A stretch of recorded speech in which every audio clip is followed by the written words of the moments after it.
Hey guys, what's up and welcome back. Now, this is going to be the pure Endymion Mythical Beast deck profile for everyone. This is just a base to show you how the deck is run. You don't have to run it card for card, but you're going to play like 95%. So if you want to play some tech cards, that's completely fine. Like if you want to main deck the Super Poly, Dark Ruler no more, that's possible.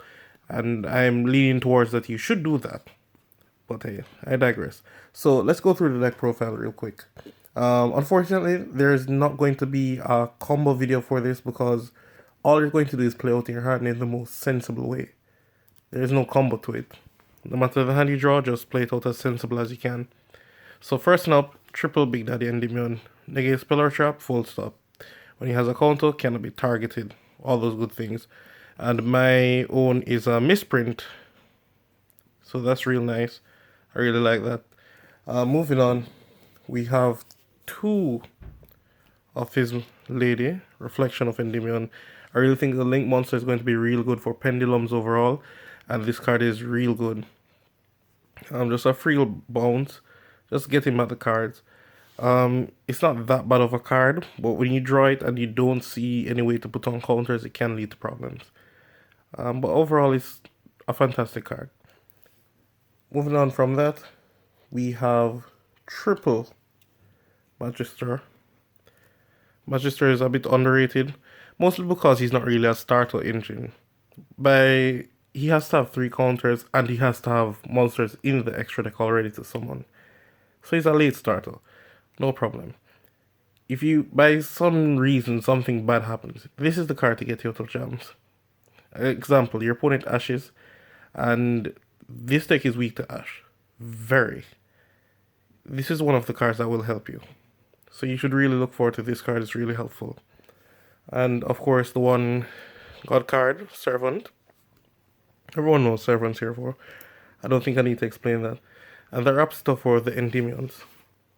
Now onto the Mythical Beasts, we play quite a few. We play Triple Beastmaster. Everyone knows this does, it's a router for the deck. 2 Jackal King, Monster Negates. We have Garuda as a Mystical Space Typhoon and doubles up as a hand trap that bounces back monsters to the hand. We have Basilisk. In the event that someone ashes your Cerberus and it's in scale, this is one of the cards that can get you out of that jam. Also, if you put it in scale, it gives you a free draw by shuffling a spellcaster into your deck. I almost said Magician there. And last, 1 Jackal. You just search for it, normal summon, whoops. And you can combo off with Cerberus and Mythical Institution to basically summon any mythical beast. Well, any mythical beast. Like a Jackal King. Just so this equals a Jackal King. Whoops. Alright. Moving on from there. The cards overall are real nice. Well, I shouldn't say Jackal King. It should lead to double Jackal King. You can play 3, but I'm just not comfortable playing with 3. Because this is Yu-Gi-Oh! You can't draw bad hands. It happens. All of them are skill 4, which is not good. So yeah. And the deck is weakened to Ash because of Cerberus. Because if someone ashes your Cerberus, you're in a real big trouble. You may not can Pendulum someone. You may not need your Pendulum someone, fortunately. But it's really hard to get from. An example, if you're playing a Solomon Great deck, they're just going to loop back the Ash with their Sunlight Wolf. So if you're playing against Solomon Great, don't rely on Cerberus. Please don't. You can get yourself stuck and in a jam, so I'm just advising you from now. And last for the spell counters, we have 1 Beast card, Triple Magical Abductor, Router for the deck. Real good card. Moving on, we just have a little turbo engine to give it a kick, which is Triple Chrono and the 1 Time Gazel. I really hate Time Gazel. The card pisses me off. You can't imagine the amount of time I draw it. And the 1 tech card which you should play, you don't have to play it, but you can, is Kuro Obi Karate Spirit. Yeah, so Obi-Wan Karate Spirit, yeah. Now, it's a scale 9, so you can pendulum summon any of your big monsters that you please. Not bad. Then the scale effect is that if you pendulum someone, put it back in your hand. So you're able to put it, get a counter on everything, pendulum summon, get it back to your hand, put it again, more counters. So it's real good.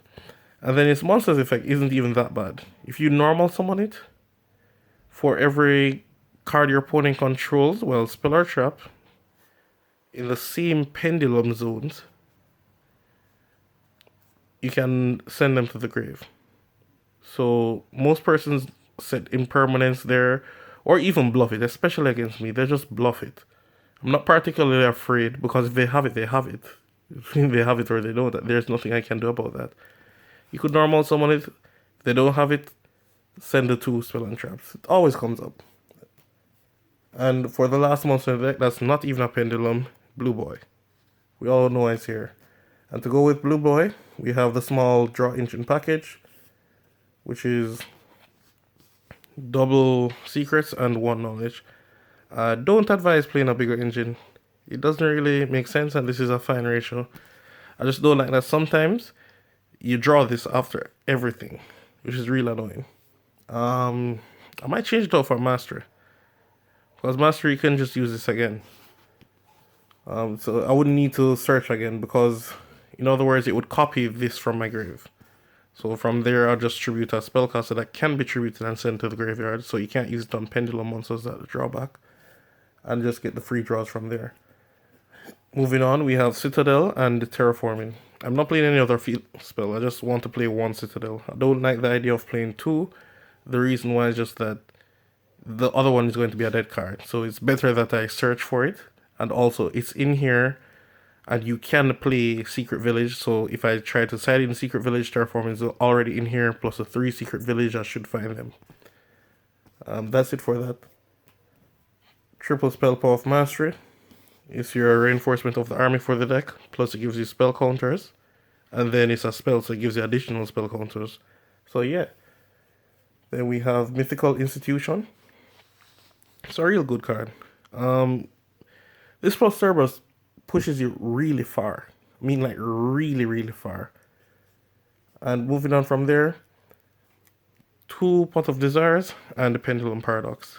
Now, Pendulum Paradox might seem a bit weird, but remember, it's searchable by Duelist Alliance, and what it does is that it adds 2 monsters with the same scale but different names. Now, all your mythical beasts are scale 4. So you're just able to add them back right away, so you get back your Cerberus to get a free route on the following turn if you need, plus anything else you'd like. So it's real good in that regard. So it's real nice.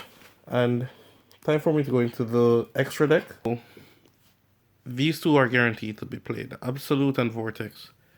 That's mandatory for you to play, for obvious reasons. Play 1 Norito, the Moralido.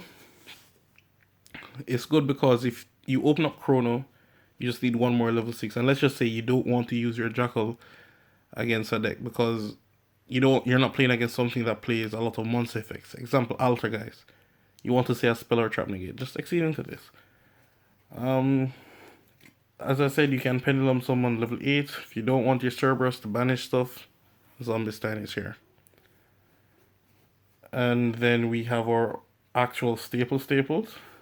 We have Boral Sword, Skull Dread, Borreload.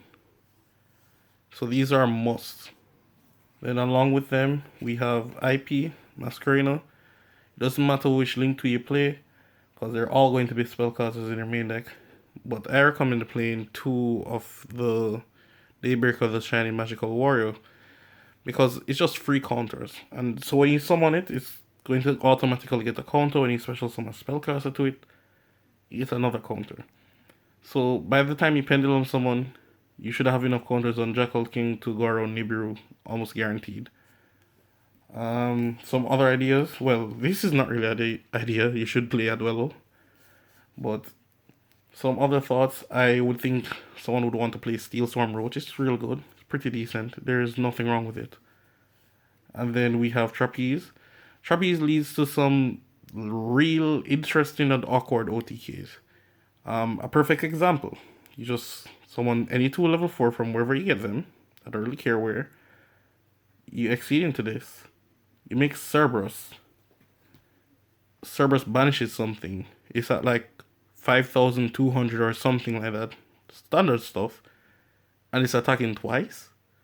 Like shit, damn.